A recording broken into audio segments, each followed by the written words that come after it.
अस्सलाम वालेकुम। अच्छा स्टूडेंट्स, आज हम टॉपिक पे है CSS ऐसे। CSS क्या ऐसे कैसे लिखें।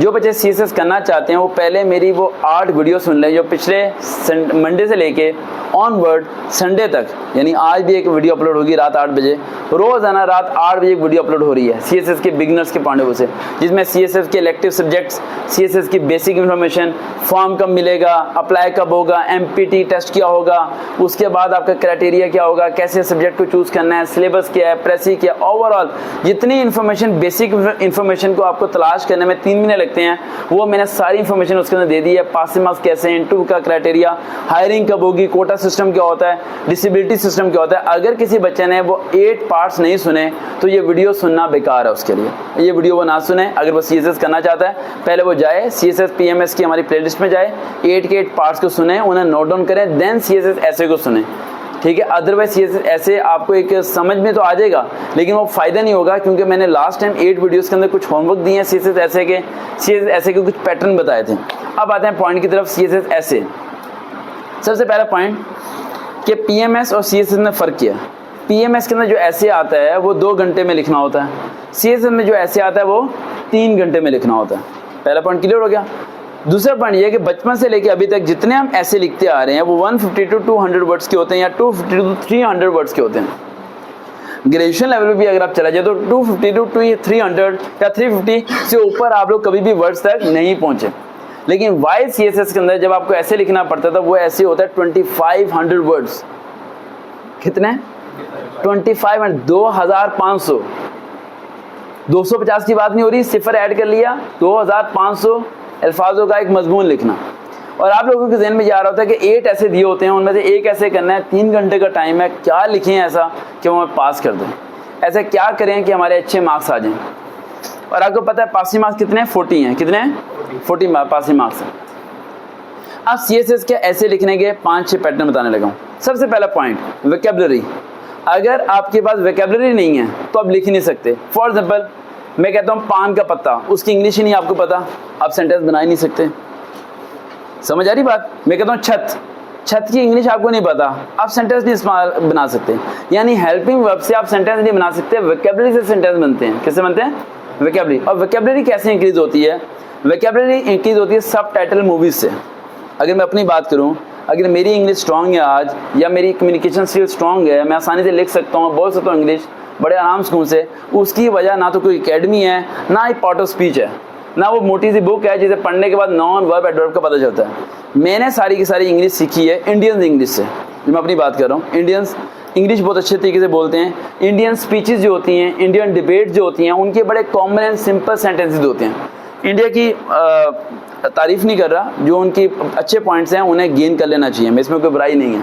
इंडियंस की इंग्लिश अगर आप सुनेंगे तो बड़ी खूबसूरत इंग्लिश है उनकी और बड़ी सिंपल है, सुनते हुए आप सबको समझ आती है। अगर आप लोग नेशनल ज्योग्राफी या कोई भी ऐसा इंडियन चैनल लगाएं या इंडियंस का न्यूज़ चैनल आप सुने, शाहरुख खान कोई बात बोल रहा हो वहाँ पर बैठ के, या आमिर खान इंग्लिश में डिस्कशन कर रहा हो, तो 100% मैं कह सकता हूँ कि आपको समझ आ रही होती है, चाहे आपको बोलना ना आए। इज इट राइट और रॉन्ग? राइट। क्यों समझ आ रही होती है? क्योंकि वो वर्ड्स बड़े सिंपल यूज करते हैं। हमने देखा ना, simple sentence, short sentence use करते हैं और बड़ा इजीली आपको समझ आता है। और थर्ड पॉइंट वो क्या करते हैं, वो बोलते हुए हाथों का इस्तेमाल करते हैं। गेस्चर लैंग्वेज किसका यूज करते हैं? Gesture language. इससे क्या होता है, आपको इजीली पता चलता है कि वो क्या बात कर रहा है। अगर बात का नहीं पता चलता तो आपके हाथों को इशारों से ज़हन में आ जाता है कि वो क्या बात डिलीवर करना चाह रहा है, तो आप हैंड्स के रिएक्शन से भी अंडरस्टैंड करना शुरू हो जाते हैं। आप लोग जब भी कोई ऐसे लिखते हो तो ऐसे के शुरू में आप लोग क्या करते हो? इंट्रोडक्शन। सबसे पहला पॉइंट ये होता है आपका। देन उसके बाद क्या करते हो आप उसे? डेफिनेशन। देन फिर क्या करते हो? उसे एक्सप्लेन करते हो। देन कंक्लूजन निकाल के आप उसका नतीजा फाइंड आउट कर देते हो। ऐसे लिख लोगे भाई, 1 पेज का लिख लोगे, 2 पेज का लिख लोगे, 20 पेजेस का कैसे लिखोगे? This is the biggest problem. 2500 अल्फाजों का कैसे लिखोगे? 250 अल्फाज, 300, 500, चलो 1000 तक टप गया। वो हसन नाम है ना आपका, BScs कर रहा है भाई, सॉफ्टवेयर इंजीनियरिंग कर रहा है, बड़ा ग्रिप है उसकी इंग्लिश में, 1000 टप गया वर्ड, 2500 तक पहुंच नहीं पाएगा। यानी कि CSS को पास करने का सिर्फ एक रास्ता है कि 2500 अल्फाज लिख लो, चाहे सही हो या गलत हो, क्योंकि 2500 वर्ड्स तक कोई पहुंच नहीं पाता इतनी आसानी से। पहला पॉइंट समझ आ गया? यानी कि हमने अपने वर्ड्स को कंप्लीट करना है। सबसे पहला पॉइंट CSS ऐसे वालों के लिए 20 पेजेस कंप्लीट करने हैं, चाहे सही हैं या गलत हैं। 20 पेजेस तक आपने पहुंचना है, पहला टारगेट है। ये उसी तरह टारगेट है जिस तरह जब टाइपिंग टेस्ट होता है तो आप में से बहुत से बच्चे जब टाइपिंग टेस्ट के लिए जाते हैं तो आप लोग क्या करते हो, वर्ड्स एक्यूरेसी पे फोकस करते हो, इसीलिए आप टाइपिंग टेस्ट में फेल होते हो। एक्यूरेसी पे फोकस ना किया करो, स्पीड पे फोकस किया करो। कुछ अल्फाज के कुछ अल्फाबेट गलत भी हो जाते हैं, मसला नहीं, जाने दो। वो जब रिजल्ट आता है वो लिखा आता है 60 वर्ड्स पर मिनट स्पीड पास, 40 वर्ड पर minute speed fail. Accuracy 40 word वाले की ज्यादा है लेकिन स्पीड क्या है, कम है। तुम्हारा रिक्वायरमेंट क्या थी, स्पीड, एक्यूरेसी तो रिक्वायरमेंट थी ही नहीं। दिमाग चला या नहीं है? पाकिस्तान को समझो भाई, पाकिस्तान के कानून जिस बंदे ने बनाए हैं ना, वो बंदा, अब क्या कहूँ, वो क्या था वो, ठीक है, उसने जो कानून बनाए हैं उसने चोर रास्ते निकाले हैं। क्या निकाले हैं? चोर रास्ते। और जब तक इन चोर रास्तों को नहीं समझोगे तो आप कामयाब नहीं हो सकते। पाकिस्तान के सिस्टम को समझो। पाकिस्तान का सिस्टम ब्लाइंड है, एक अंधा है। उसे ये फर्क नहीं पड़ा कि आपने अल्फाज कितने लिखे हैं। आपने लिखे 10 पेजेस, बिल्कुल सही। उसने ऐसे देखा 20 पेजेस नहीं है, चेक ही नहीं करेगा, चेक ही नहीं करेगा भाई, क्योंकि रिक्वायरमेंट क्या थी, 2500 वर्ड्स। 20 पेजेस किए ही नहीं, वो चेक ही नहीं करेगा। आप 10th क्लास का पेपर दे दो, ऐसे लिखने जाओ और आप हाफ पेज के ऐसे लिख के आ जाओ, वो चेक नहीं करेगा, क्रॉस मार देगा, चाहे वो हाफ पेज आपने उससे अच्छा लिखा हो जिसने 3 पेजेस लिखे। एक माइंड में स्केच बैठा हुआ है टीचरों के कि क्वेश्चन का आंसर 3 लाइन्स का होने ही चाहिए, इसलिए ऊपर लिखा तो 3 to 5 लाइन्स। ऐसे कहते ही उसे जो 2 पेजेस ऊपर जाए, उसे ऐसे कहते ही नहीं है, वो ऐसे है ही नहीं। यानी ऐसे एक्यूरेसी पे नहीं आ रहा, पेजेस पे आ रहा है। समझ आ रही मेरी बात? इसी तरह आपके लिए सबसे पहला टारगेट है 20 पेजेस को कवर करना, चाहे जैसे मर्जी कवर करना। 20 पेजेस कवर करोगे तो चेक हो जाएगा, 20 पेजेस कवर नहीं करोगे तो वैसे ही फेल हो तुम। पहला टारगेट समझ आ गया। दूसरा टारगेट 25 पैराग्राफ बनाने हैं। कितने बनाने हैं? 25 पैराग्राफ। और ये पैराग्राफ बनाना बिल्कुल आसान है। अब ऐसे 25 अल्फाज किया, आप तो 3000 अल्फाज के भी लिख पाओगे। कैसे? आपको पता है ऐसे के अंदर हेडिंग्स नहीं बनाते, हेडिंग्स नहीं बनाते हम लोग। पैराग्राफ बना सकते हैं, पैराग्राफ 5 से 6 लाइनों का पैराग्राफ बनेगा, देन अगला पैराग्राफ आ जाएगा, फिर उससे बाद अगला पैराग्राफ आ जाएगा। समझ आ रही बेटा बात? इस तरह के पैराग्राफ आ जाएगा। अगर मैं बात करता हूँ किसी भी चीज़ की तो उसकी हेडिंग्स होती हैं और उस हेडिंग्स के आगे सब हेडिंग्स होती हैं। जो भी वो आपको ऐसे देते हैं उसकी कम से कम 20 हेडिंग्स माइंड में जनरेट करो। कितनी हेडिंग्स? 20 हेडिंग्स। CSS के ऐसे में वो बच्चे फेल होते हैं जिनका पैराग्राफ रेलिवेंट होता है, यानी कि एक बात ऊपर आपने एक्सप्लेन कर दी, उसी बात को घुमा फिरा के दोबारा एक्सप्लेन कर रहे हो आप, फिर घुमा फिरा के दोबारा एक्सप्लेन कर रहे हो आप टॉपिक चेंज ही नहीं कर रहे, आप नॉलेज ही नहीं चेंज कर रहे, आप नॉलेज चेंज नहीं कर रहे, उसी को कॉपी पेस्ट कर रहे हो, बस वर्ड आगे पीछे कर रहे हो, थोड़ी बहुत चेंजिंग कर रहे हो, तो आप फेल हो। फॉर एग्जाम्पल हम लेते हैं आसान सी बात, हम लेते हैं एक आसान सा टॉपिक जो कि हमारे मुल्क में बड़ा मशहूर है, करप्शन। ठीक है, हम करप्शन के 25 पैराग्राफ बनाने हैं हमें, 25 पैराग्राफ। अब आप क्या सोचोगे? आप लिखोगे करप्शन ये होता है, करप्शन से मुल्क तबाह होता है, करप्शन से ये हुआ, मुल्क तबाह। कितना मुल्क तबाह करोगे? एक पैराग्राफ में मुल्क तबाह कर लोगे, दूसरे में तबाह कर लोगे, तीसरे 25 सब तो तबाही करते रहोगे। कैसे बनाओगे सब हेडिंग्स? कैसे बनाओगे सब हेडिंग्स? हैं? जी एग्जाम्पल नहीं देंगे आप, दिमाग में बनानी है सब हेडिंग्स। आप करप्शन के वर्ड्स को डिवाइड करेंगे। कैसे डिवाइड करेंगे? करप्शन को आप पहले 6 से 10 कैटेगरी में डिवाइड करें। पहली कैटेगरी ये डिवाइड करें कि गवर्नमेंट सेक्टर में करप्शन कैसे होती है, उसे 3-4 पैराग्राफ में एक्सप्लेन करें। दूसरी कैटेगरी ये आप लेके चलें कि नॉर्मल प्राइवेट सेक्टर में करप्शन कैसी होती है, एक नॉर्मल बंदा रेडी वाला करप्शन कैसे करता है, ठीक है, उसे लेके चलें। तीसरी कैटेगरी ये लेके चलें कि कौन कौन से मुल्क हैं जो टॉप करप्शन रैंक पे आते हैं, ठीक है, पाकिस्तान के नाम ना लिखना उसमें, ठीक है, कौन कौन से मुल्क आते हैं, ठीक है, उसे तीसरी। अब देखो मैं 25 पैराग्राफ लेके जाऊंगा, 3 कैटेगरी आ गई। अब चौथी कैटेगरी इसमें लेके आ जाओ, इन्फ्लेशन।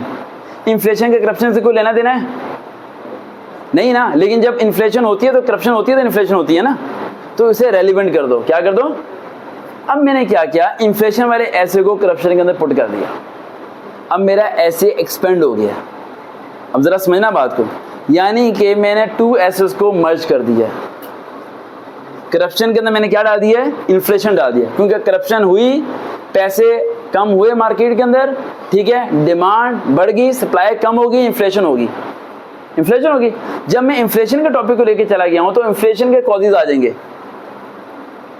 इन्फ्लेशन के कॉज में आएगा हमारी ब्लैक मनी किधर जा रही है, हमारी जो राइस व्हीट वगैरह है वो फॉरेन कंट्री में किस तरह एक्सपोर्ट की जा रही है, हम लोग इंपोर्ट महंगी चीज़ें क्यों कर रहे हैं, समझिए बात। अब देखो करप्शन का कहां से कहां पहलू घुसते जा रहा है। इस तरह करके खोलते खोलते आप 25 पैराग्राफ लिख सकते हो, लेकिन जब तक आप किसी की ब्रांचेस को खोल नहीं सकते आप लिख ही नहीं सकते। अब एक छोटी सी एक और एग्जाम्पल लेते हैं और इजी करते हैं आपके लिए, ठीक है।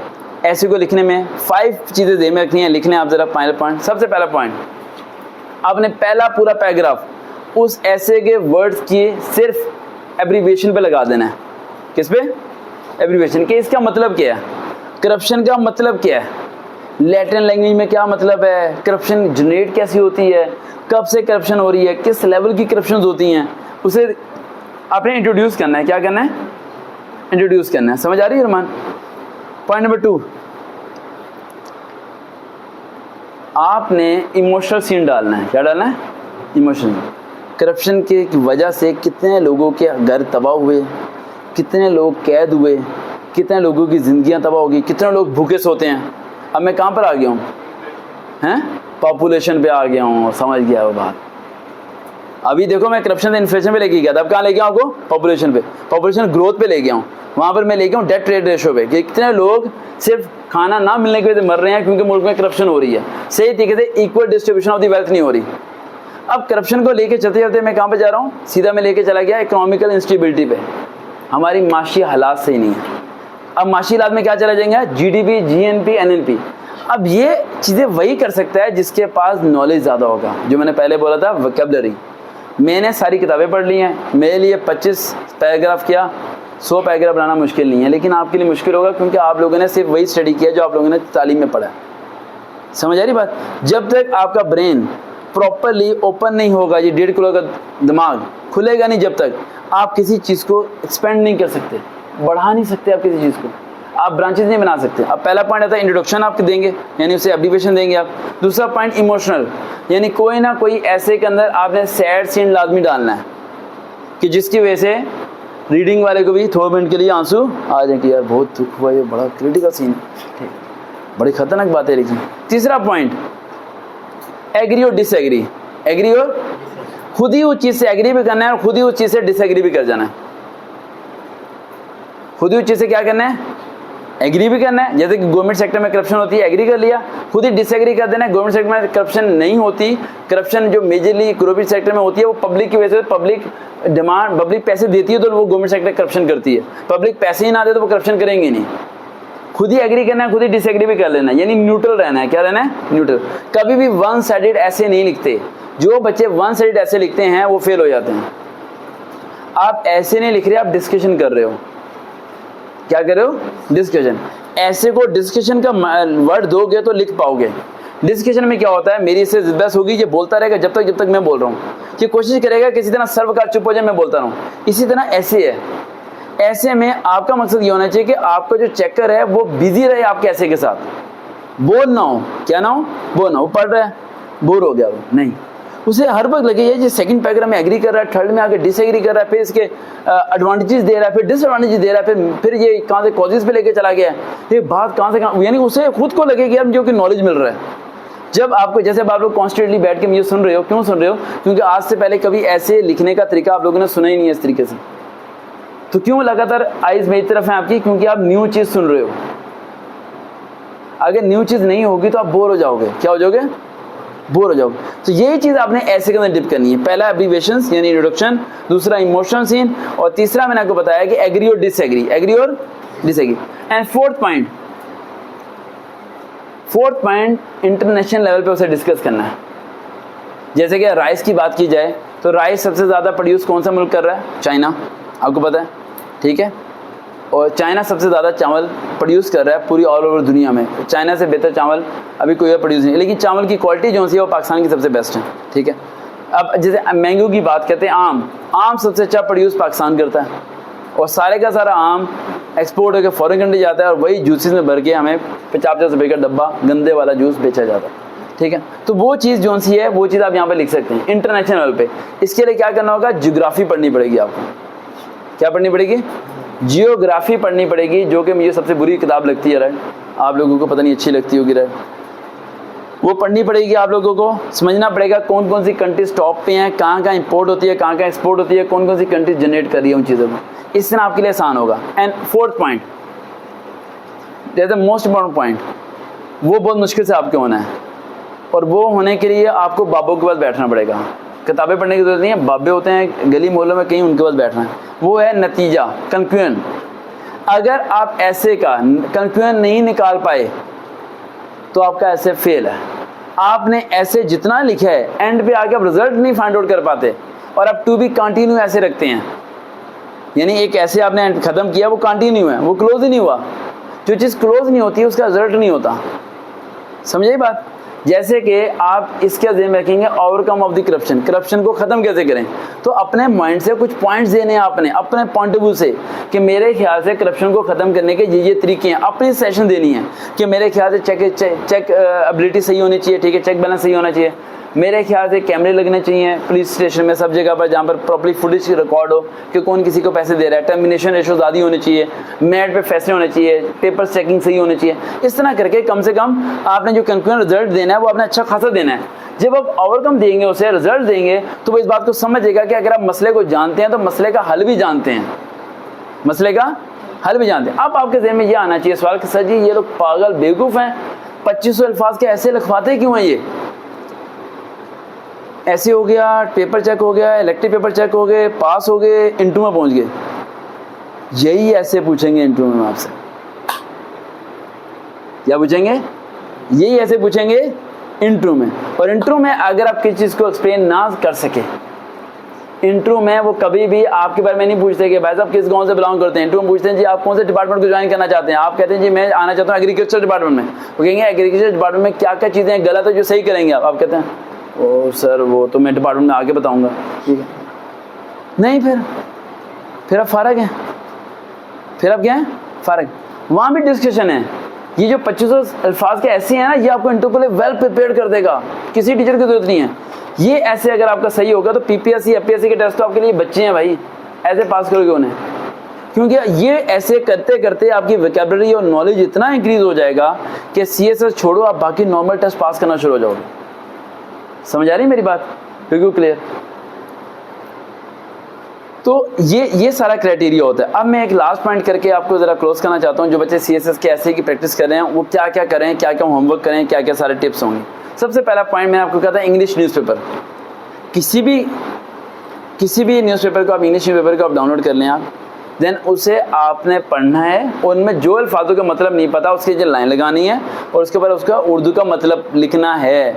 अब देखो ये काम बहुत बोरिंग है, आपका दिमाग खराब हो जाएगा। आप आदत में पढ़ोगे कि नहीं यार टिकटॉक देख लेता हूँ यार, नहीं यार बहुत सर की वीडियो देख के बस कर देंगे ऐसे जो होगा। नहीं, सीएसएस अगर पास करना है तो भाई मुझे चाहिए पागल बच्चे। पागल वो हिसाब से जिन्हें किताबें और कमरा दोनों चीज़ें जुदा ना हो उनसे। 6 महीने मेहनत करो, उसके बाद पूरी दुनिया तुम्हारी। लाइफ में बड़े लोग तुम्हें ये बोलते होंगे कि कारोबार करो कामयाब हो जाओगे। एक वार्डन मैट्रिक पढ़ा हुआ एक लैंड क्रूजर वाले का चलान कर देता है और लैंड क्रूजर सर जाने देंगे, सर जाने देंगे। तो पावर अगर पैसे में होती ना तो पाकिस्तान आज पैसे वालों ने संभाला होता। आपको पता है पाकिस्तान किसने संभाला हुआ? ठीक है, समझ आई? समझते नहीं है बात को, निकल पड़ते हैं रात को, फिर कहते हैं अंधेरा। ठीक है, तो समझते नहीं है ना, बच्चे हैं ये, बड़े बड़े लोग हैं ना, ये जो मोटिवेशन स्पीकर कहते हैं कारोबार करो, समझ ही नहीं आ रही ना। 2 मिनट में भाग जाते हैं ये लोग। ज़्यादा टू की बात है, भाग जाएंगे उसी टाइम। ठीक है, वैसे नारे तकरीरें कर रहे होते हैं फलाना फलाना। तो भाई डिपार्टमेंट का हिस्सा बनना इंपॉर्टेंट है पाकिस्तान में ख़ास तौर पर, क्योंकि इससे आप सेफ रहते हैं। ये बात सच है। आप लोगों के साथ नहीं हुआ ऐसा वाक़या, अल्लाह ना करे कभी हो, लेकिन हज़ारों वाक़े ऐसे होते हैं जहाँ पर गरीबों के घरों को दरवाज़े को तोड़ा जाता है, घर में घुसा जाता है। पाकिस्तान में अपनी सेफ्टी अपने हाथ में, इसमें कोई शक नहीं है, ये सब कुछ सबको पता है। तो आप लोग किसी न किसी जगह पर एंट्री मारने की कोशिश करो अगर आपने पाकिस्तान में स्टे करना है तो। इससे आप सेफ भी रहोगे, कहीं कहीं अपनी फैमिली को प्रोटेक्ट भी कर पाओगे। ठीक है, अच्छा मैं लास्ट पॉइंट जो सीएसएस के ऐसे वाले हैं उन्हें होमवर्क देना चाहता हूँ। सबसे पहला पॉइंट कि इंग्लिश न्यूज़पेपर आपने लेना है। ठीक है, हाँ पूरे हफ्ते में एक न्यूज़पेपर लेना है और वो 7 दिन में आपका ख़त्म नहीं होगा। कोई बच्चा ये ना कि अबू जी आज न्यूज़पेपर इंग्लिश पेपर लगवा दो, अब रोज़ाना न्यूज़पेपर इंग्लिश का ही आएगा, आपसे पढ़ा ही नहीं जाना भाई। ऐसे अबू के पैसे ज़ाया करोगे। 50 का कितने का आता है न्यूज़पेपर? मैंने कभी लिया नहीं। 40 का आ गया। ठीक है, 40 का आपने ले लेना है एक न्यूज़पेपर शॉप से। लेके आ गया, उस न्यूज़पेपर में मेरे ख्याल से कितने 15-20 पेजेस होंगे, हाँ, ड्रामे फिल्मों को छोड़ के, ठीक है, वो जो मेन बातें हैं, हाँ, ड्रामा फिल्मों की इंग्लिश के ऊपर और ट्रांसलेट ना करते हैं ना, ठीक है। बाकी जितनी वोकैबुलरी वाली चीज़ें रहे उन्हें पढ़ना और पढ़ के ना देन उनकी मीनिंग आपने लिखनी है। पहले ये काम करना है। दूसरा काम, सब टाइटल मूवीज़ आपने लाजमी देखनी हैं। आपको सर फिल्मों की तरफ लगा रहे हैं। सब टाइटल मूवीज़ कौन सी, जो कोई भी आप ऐसी देखते हैं मूवी, एनिमेटेड है, व्हाटएवर कुछ भी है, तो आपने ज़हन में रखना है, आपने उसके वॉल्यूम को बंद कर देना है। अब जो मैं कह रहा हूँ वो करना है। वॉल्यूम क्या कहते हैं ना, बंद, और म्यूट करके वीडियो प्ले कर देनी है। और जो लिखा हुआ आ रहा है उसे पढ़ के समझना है कि ये क्या बोल रहा है। एक दिन आपको बुखार होगा, दूसरे दिन आप सही हो जाएंगे, ठीक है। आपका दिल करेगा या वॉल्यूम ऊपर कर ही लूँ, सर ने कहाँ फंसा दिया यार लेकिन अगर करना है, सीएसएस नहीं भी करना है, इंग्लिश सही करनी है, तो ये तरीका है अपना रहा हूँ। ये वो सारे तरीके हैं जो मैंने खुद ने किए हैं, एक्सपेरिमेंट मैंने अपने ऊपर किए हैं, वही मैं आपको बता रहा हूँ। म्यूट करके फिल्म देखना सबसे मुश्किल तरीन काम है, ठीक है। फिल्म को म्यूट कर दो और आप 3 घंटे बैठ के मूवी देखो, आप कहोगे मैं किधर फंस गया हूँ ठीक है, ताकि ये कह रहा क्या था। फिर क्या करोगे, क्योंकि जब आपको समझ में नहीं आएगी ना, आप पीछे करोगे, आप उसकी स्पीड को स्लो करोगे, 0.5 करोगे। आप कहोगे यार पहले पीछे वाले का डायलॉग तो समझ आ जाए, फिर आगे जाऊँगा। और आप कोई भी मूवी निकालें, आपने एक मूवी भी 4 दिन में देखनी है। आप एक दिन में ना लग जाना, बस ये सुबह बैठा हूँ शाम तक देखूंगा, फ़ायदे नहीं है। समझना है, वक्त गुजारना नहीं है, समझना है चीज़ को, टाइम पास नहीं करना। समझ आ रही गुड़िया? इस तरह करके आपने उसे करना है, देन आपकी इंग्लिश जो सी है ना, अंडरस्टैंडिंग सही हो जाएगी। पहले वाले से आपकी वोकैबुलरी सही हुई है, क्या सही है, वोकैबुलरी। दूसरे से क्या सही होगी है, अंडरस्टैंडिंग सही होगी है, आपको इंग्लिश समझ आनी शुरू होगी है। अब रह गया आपका राइटिंग, क्या रहेगी, लिखना कैसे है। कोई भी इंग्लिश मूवी, आप सबटाइटल की बात नहीं कर रहा, इंग्लिश मूवी वो आपने डाउनलोड करनी है और आपने उसे ऑडियो में डाउनलोड करना है। किस में डाउनलोड करना है, ऑडियो में, MP3 में डाउनलोड करना है। हैंड फ्री लगाना है, ऐसे लगाना है और लेट जाए, और फिल्म समझ आनी चाहिए आपको। यहाँ भी आपको बुखार हो जाएगा, ठीक, क्योंकि आज से पहले इतनी अंग्रेजी आपने सुनी भी नहीं होगी, ठीक है। इससे क्या होगा, आपकी लिसनिंग बेहतर हो जाएगी। क्या बेहतर हो जाएगी, लिसनिंग बेहतर हो जाएगी, ठीक है। And last point, that is the most important point, English के ऐसे सही करने के लिए ख़ानदान का कोई एक तो पढ़ा लिखा बंदा होगा या कोई दोस्त होगा, किसी एक सही से सुथरे से बंदे को तलाश करना जिसे सेंस हो, जिसे क्या हो, सेंस। मैं अक्सर आपको कहता हूँ कि जो अपना है ना ड्रीम, वो हर किसी से शेयर मत किया करो, क्योंकि आप हर किसी से शेयर करते हो ना, वो समझ ही नहीं सकता। आप सिर्फ उससे शेयर करो जो समझ सकता है। हर किसी से शेयर करने की ज़रूरत नहीं है, फ़ायदे नहीं है। घर में आपके कोई रिश्तेदार आते हैं, प्लम्बर है, आप कहते हो अंकल मैं डॉक्टर बनना चाह रहा हूँ। प्लम्बर कहते छोड़ यार, क्या बनेगा तू डॉक्टर। अब प्लम्बर को क्या पता डॉक्टर क्या, आप डॉक्टर से डिस्कस करो। आप प्लम्बर बोलते अंकल काम कैसे चल रहा है, सही चल रहा है अंकल, पाइप सही करा दें, वहीं तक बात रखो उसकी भाई। हर किसी से ना यार अपनी हर बातें शेयर करना शुरू हो जाया करो। आप हर किसी से, रेडी वाले को कह रहे थे यार तुझे पता है मैं क्या कर रहा हूँ, मैं सीएसएस कर रहा हूँ। रेडी वाला कहता है वाह क्या बात है, क्या करेगा सीएसएस करके, उसे पता ही नहीं रेडी वाले को सीएसएस क्या है। तो आपने सिर्फ उनसे डिस्कस करना है जिन्हें पता हो। इसीलिए आज तक मैंने अपना ड्रीम किसी से डिस्कस ही नहीं किया, क्योंकि मुझे कि अभी तक ऐसा बंदा मिला ही नहीं है जो मेरे ड्रीम को समझ भी सके।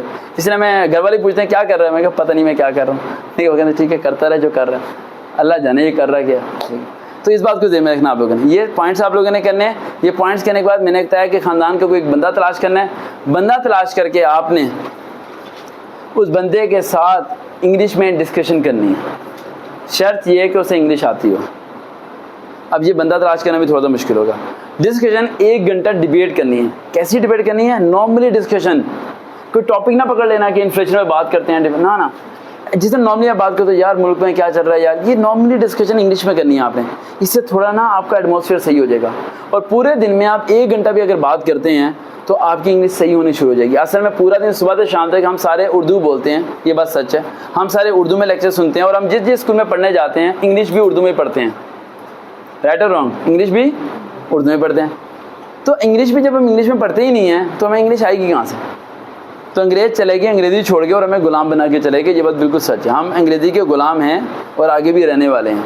इन फ्यूचर पता नहीं कब होगा जब पाकिस्तान में उर्दू एक ज़ुबान को प्योरिटी दी जाएगी, राइट, और इंग्लिश को ख़त्म कर दिया जाए जिस तरह चाइना में ख़त्म किया गया, ठीक है। तो फिर जाके कुछ हो सकता है। लेकिन अगर ऐसा हुआ तो आप लोग उर्दू में 25 अल्फाज का मजमून कैसे लिखोगे फिर प्रॉब्लम बन जाएगी, है ना। क्योंकि आधे से ज़्यादा पाकिस्तान को उर्दू भी नहीं आती। अक्सर बच्चे मेरे पास आते हैं, मैं कहता हूँ बेटा, कहते हैं सर जी फिजिक्स केमिस्ट्री इंग्लिश में पास हो जाएगी, अब्दुल्ला की बात कर रहा हूँ जी, उर्दू नहीं आती सर। उर्दू नहीं आती, बाकी सारी चीज़ आती है। तो इंग्लिश के ऐसे की जो पॉइंट बताए इन्हें करें आप। और अगला सेशन जो हमारा होगा इंग्लिश के, वो होगा हमारे प्रेसी पे, कंप्रीहेंशन पे, और उसके साथ हम उसके बाद अगला सेशन होगा उर्दू पे, इस्लामियत पे, फिर पाक स्टडी पे, करंट अफेयर्स, देन उसके बाद जाके इलेक्टिव सब्जेक्ट्स में होगा, देन उस तरह क्राइटेरिया चलता रहेगा। देखते रहे चैनल सर वकार भाई, दोबारा मुलाकात होगी। अल्लाह हाफिज़।